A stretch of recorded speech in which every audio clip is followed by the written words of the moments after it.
प्यारे बच्चों, हम लोग क्लास 12th का इकोनॉमिक्स आज पढ़ेंगे। चैप्टर दूसरा चल रहा है और लेक्चर 14 आज चलेगा। कल हम लोग 13 पढ़ चुके थे और कल जो है हम लोग उपयोगिता के प्रकार, सीमांत उपयोगिता, कुल उपयोगिता और तुष्टि गुण उपयोगिता पढ़े थे। आज हम लोग सीमांत उपयोगिता और कुल उपयोगिता में संबंध पढ़ेंगे। तो आइए हम देखते हैं। सीमांत उपयोगिता जिसको हम कहते हैं MU, सीमांत तुष्टि गुण भी इसी को कहते हैं, और कुल उपयोगिता टोटल यूटिलिटी या कुल तुष्टि गुण में संबंध। एक उदाहरण मान लिया गया इकाई में जैसे मान लो कि हमने लिख दिया रोटियां 1 2 3 4 5 6, सीमांत उपयोगिता और कुल उपयोगिता। जरा ध्यान से समझना बच्चों, बहुत महत्वपूर्ण है। अगर सीमांत उपयोगिता या उपयोगिता से क्वेश्चन उठता है तो ऐसे ही यही उठता है। अब इसमें पहले सीमांत उपयोगिता को बता दूं, हो सकता है कल समझ में ना आया हो। देखो, कोई व्यक्ति है, एक रोटी खाया, उसे बहुत भूख लगी है तो उसे 12 तुष्टि गुण मिला। दूसरा खाया तो कुछ पेट भर गया था इसलिए कम मिला। तीसरा खाया तो उससे भी कम मिला। चौथी रोटी जब वो व्यक्ति खाया तो उससे भी कम मिला। पांचवा खाया तो बिल्कुल नहीं मिला क्योंकि उसका पेट भर चुका था। और छठा खाया तो ऋणात्मक हुआ। अब अगर इसमें हम ध्यान से देखें तो देखो, यहाँ सीमांत की बात कर रहा हूँ, 12 6 4 2। अगर इसे हम कहें ये संख्या धनात्मक है। सीमांत तुष्टि गुण 12 6 4 2 चौथे इकाई तक धनात्मक है। जीरो को धनात्मक नहीं कहते हैं, बल्कि इसे कहेंगे शून्यात्मक, क्योंकि शून्य वाली ये क्षेत्र है। और इसे ये माइनस में है तो इसे कहेंगे ऋणात्मक। इसका मतलब कि सीमांत उपयोगिता 3 तरह की होती है: धनात्मक सीमांत उपयोगिता, शून्यात्मक सीमांत उपयोगिता और ऋणात्मक सीमांत उपयोगिता। कुल उपयोगिता हमने बताया था कल भी कि देखो, पहले सीमांत उपयोगिता 12 हो गया, दूसरे इकाई का सीमांत उपयोगिता इसमें जोड़ देंगे तो 18 हो गया, तीसरे का 4 इसमें जोड़ दिया 22 हो गया, चौथे का 2 जोड़ दिया 24 हो गया, पांचवे का 0 जोड़ा 24 हुआ, छठे का -2 जोड़ा तो 22 हुआ। सीमांत उपयोगिता से कुल उपयोगिता ज्ञात किया जाता है और कुल उपयोगिता से भी सीमांत उपयोगिता ज्ञात किया जा सकता है। मान लो ये नहीं दिया है, ये दिया है, तो 12 का सबसे पहले 12 लिख देंगे, दूसरे नंबर पर इसमें से घटा कर लिखेंगे। 18 में से 12 गया 6, फिर 22 में से 18 गया 4, फिर 24 में से 22 गया 2, 24 में से 24 गया 0, 22 में से 24 गया -2। अब जो है संबंध पूछ रहा है, देखो अब इसी दोनों में हम तुलना करेंगे। तो पहले इसी को तुलना कर लें, फिर ग्राफ बनाएंगे। पहला है कि जब MU का मतलब ये सीमांत उपयोगिता धनात्मक होती है। धनात्मक कहाँ तक है? चौथे इकाई तक है, किंतु घटती जाती है। सीमांत उपयोगिता धनात्मक यहाँ तक है, ये धनात्मक नहीं है, यहाँ तक की बात हो रही है, और घटती भी जा रही है। 12 था, फिर कम हो गई, घट के 6, फिर घट के 4, फिर 2। तो जब MU धनात्मक होती है किंतु घटती जाती है, तब TU ये हो रहा है, घटती हुई दर से बढ़ती है। बच्चों इसे ही समझना है। देखो, जब सीमांत उपयोगिता घटती जाती है और धनात्मक भी है तो TU घटती दर से बढ़ती है। इसका मतलब हुआ कि देखो, ये 12 था, 12 और 18 के बीच में गैपिंग हो गया 6, और 22 18 के बीच में गैपिंग हो गया 4, 22 24 के बीच में गैपिंग हो गया 2। यही चीज़ तो है सीमांत उपयोगिता। देखो 6 4 2। तो यहाँ पहले और दूसरे इकाई के बीच में, रोटी के बीच में 6 का अंतर रहा। पहले 12 का, फिर 6 का, फिर 4 का। मतलब सीमांत उपयोगिता 12 18 22 24 से बढ़ तो रही है, लेकिन घटती दर से बढ़ रही है। यही चीज़ समझना है। आप तो देख रहे हो कि हाँ कुल उपयोगिता जो बढ़ रही है, कुल उपयोगिता 12 से 18 हो गई, बढ़ गई, 18 से 22 हो गई, बढ़ गई, फिर 24 हो गई, बढ़ गई। लेकिन हम कह रहे हैं कि घटती दर से बढ़ रही है। पहले 12 बढ़ी, फिर 6 ही बढ़ी, फिर 4 बढ़ी, फिर 2 बढ़ी। तो अब ये चीज़ क्लियर हो गया होगा कि जब सीमांत उपयोगिता धनात्मक हो और घटती हुई हो तो कुल उपयोगिता घटती दर से बढ़ती है। यहाँ तक हो रही है, घटती दर से बढ़ रही है। ये हमने दिखा दिया कि पहले 12 बढ़ा, फिर 6 और फिर 4, फिर 2। अब देखो शून्यात्मक स्टेज में जब सीमांत उपयोगिता शून्य है, सीमांत उपयोगिता में शून्य है, तब कुल उपयोगिता अधिकतम होता है 24। आप कहोगे 24 तो यहाँ भी है, लेकिन बच्चों अधिकतम उसे मानते हैं कि उसके बाद संख्या कम होने लगे। यहाँ अगर इसे मान लेंगे अधिकतम तो ये नहीं, ये तो फिर आगे अधिकतम हो गया। इसीलिए हम अधिकतम इसको मानते हैं 24 को, क्योंकि अब इसके आगे संख्या छोटी हो रही है। तो ये दूसरा संबंध हुआ कि जब सीमांत उपयोगिता शून्य होगा तो कुल उपयोगिता अधिकतम होता है। अधिकतम मतलब पूर्ण संतुष्ट बिंदु। खूब पूछता है इम्तहान में, कोई उपभोक्ता को पूर्ण संतुष्टि कब मिलती है? तो उत्तर होगा कि जब सीमांत उपयोगिता शून्य होगी। या घुमा देगा, पूछेगा ऐसे कि कुल उपयोगिता अधिकतम होगी तो सीमांत उपयोगिता क्या होगी? तो उत्तर होगा शून्य। अब आते हैं ऋणात्मक में।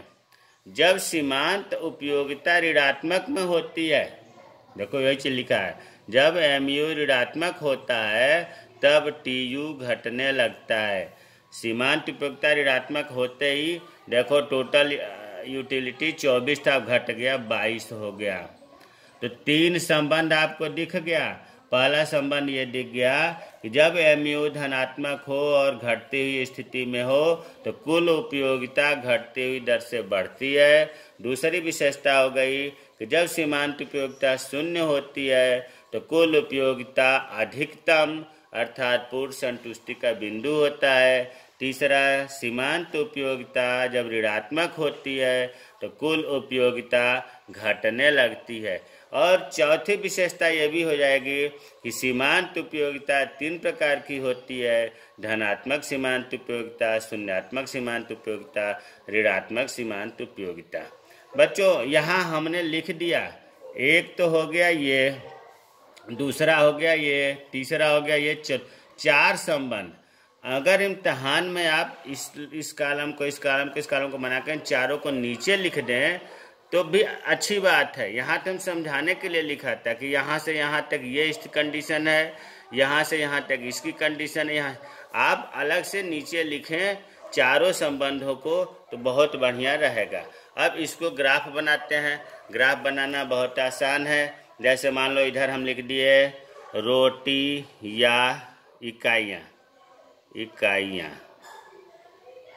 और इधर सीमांत उपयोगिता कुल उपयोगिता दिखाना है तो हम केवल उपयोगिता लिख दिए ताकि इसमें दोनों बातें आ जाएंगी।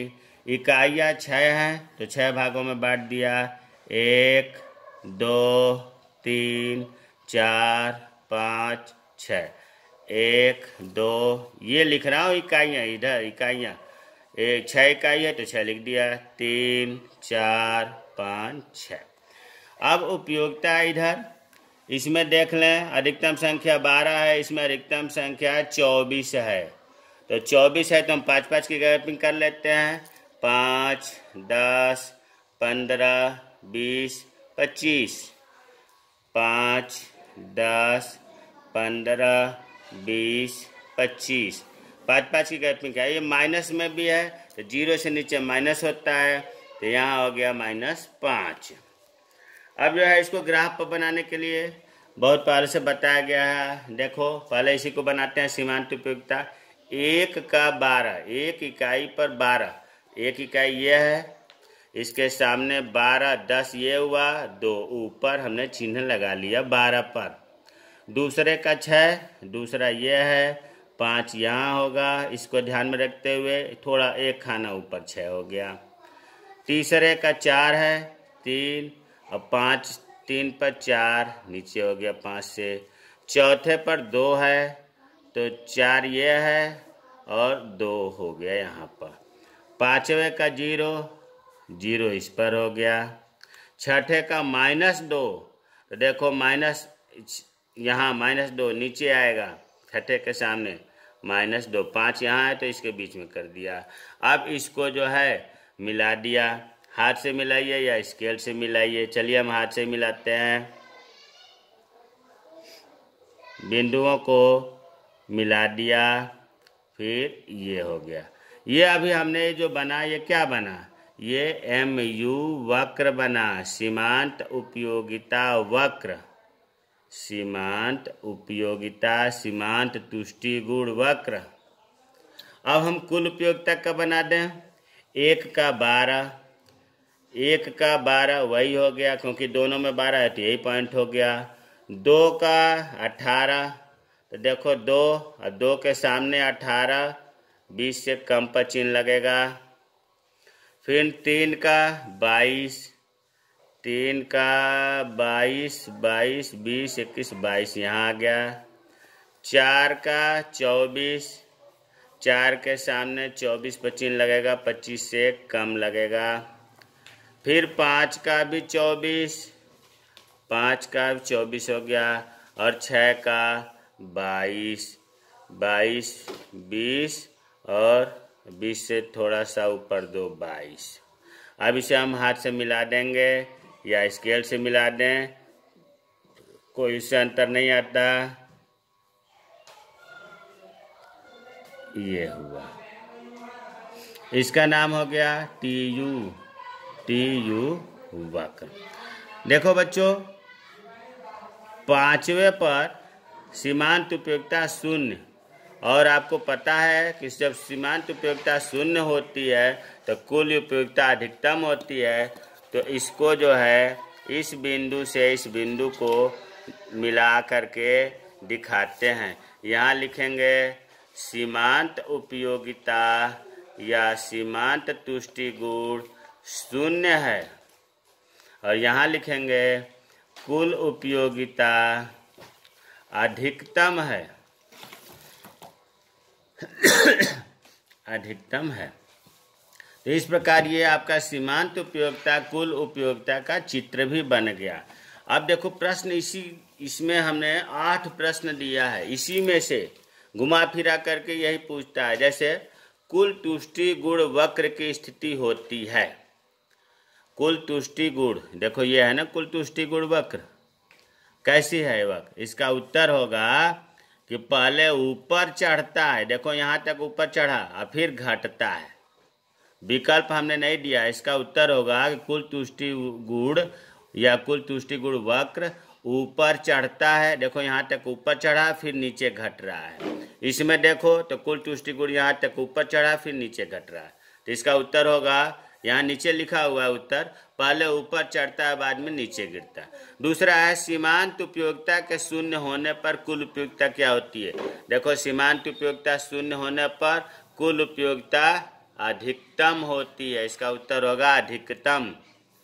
कुल उपयोगिता उस समय गिरती है जब सीमांत उपयोगिता हो जाती है। देखो अगर चित्र में देखें, कुल उपयोगिता उस समय गिरती है, यहाँ से गिर रही है, जब सीमांत उपयोगिता हो जाती है क्या? अधिकतम। तो इसका उत्तर होगा अधिकतम होती है। अगर इसमें देखें तो देखो कुल उपयोगिता यहाँ तक 24 था, इसके बाद गिरने लगी, इसका मतलब सीमांत उपयोगिता 0 के बाद ये गिरने लगी। 3 हो गया। अब चौथा, सीमांत उपयोगिता के ह्रासमान होने पर, ह्रासमान का मतलब कम होने से, गिरने से है। सीमांत उपयोगिता का ह्रासमान होने पर, सीमांत उपयोगिता यहाँ तक ह्रास हो रहा है 12, 6, 4, 2, तो कुल उपयोगिता क्या हो रही है? सीमांत उपयोगिता के ह्रास होने पर, कम होने पर कुल उपयोगिता यहाँ तक घटती दर से बढ़ती है। देखो लिखा है कुल उपयोगिता घटती हुई दर से बढ़ती है। तो इसका उत्तर होगा 5, चौथे का घटती दर से बढ़ती है। अब 5वां आते हैं, जब सीमांत उपयोगिता ऋणात्मक होती है, देखो सीमांत उपयोगिता ऋणात्मक होती है तो कुल उपयोगिता क्या होती है? कुल उपयोगिता घट गई। तो इसका उत्तर होगा जब सीमांत उपयोगिता ऋणात्मक होती है तो कुल उपयोगिता घट गई। छठा है, जब सीमांत उपयोगिता धनात्मक रहती है, सीमांत उपयोगिता धनात्मक रहती है किंतु घटती जाती है, देखो यहाँ से यहाँ तक धनात्मक भी है, घटती जाती है, तो कुल उपयोगिता क्या होती है? घटती दर से बढ़ती है, घटती हुई दर से सीमांत कुल उपयोगिता बढ़ रही है। सातवां, वस्तु की एक अतिरिक्त इकाई से प्राप्त तुष्टि गुण कहलाता है। यह परिभाषा है सीमांत तुष्टि गुण का। वस्तु की एक अतिरिक्त इकाई से प्राप्त तुष्टि गुण सीमांत तुष्टि गुण कहलाता है। अगला है प्रश्न, सीमांत तुष्टि गुण से आशय क्या है?